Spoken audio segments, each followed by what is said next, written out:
arrivé à Tonghuai, qui veut dire grande floraison. Donc après plusieurs heures de voiture, j'avais tellement hâte de sortir et de découvrir la ville. Mais on a tout d'abord commencé par aller à notre hôtel, qui n'était pas des plus modernes, mais franchement ça faisait le taf. Qu'est-ce que c'est que ça? Du coup, on a payé environ par personne pour 3 nuits 68 €. Donc c'est pas trop cher, c'est propre et on a eu des peluches. D'ailleurs, Donghua est situé à côté des Mogao grottes, donc on va retrouver des dessins et des sculptures de Fei Tian partout dans la ville, c'était trop beau. Let's go Chaji. Je voulais prendre ça, mais il n'y a plus. Je vais prendre ça. Si, bye bye. Oh, Chaji, je suis ravie. Mon atcha en poche, il était temps de visiter le marché du centre de la ville et de trouver un restaurant pour aller manger. Quoi qu'en fait, finalement, c'est pas nous qui avons décidé, c'était les restaurateurs qui nous ont cherché directement dans la rue. Elle a demandé est-ce que c'est frais, est-ce que c'est bon? Et elle a dit oui, c'est le plus frais, le plus bon.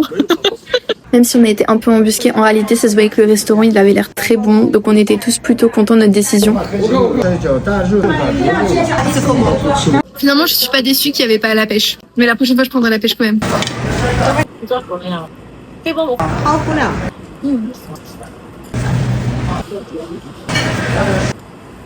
C'est sucré. Check, on va chercher Cacaille à l'hôpital. Elle a juste une indigestion, tout va bien.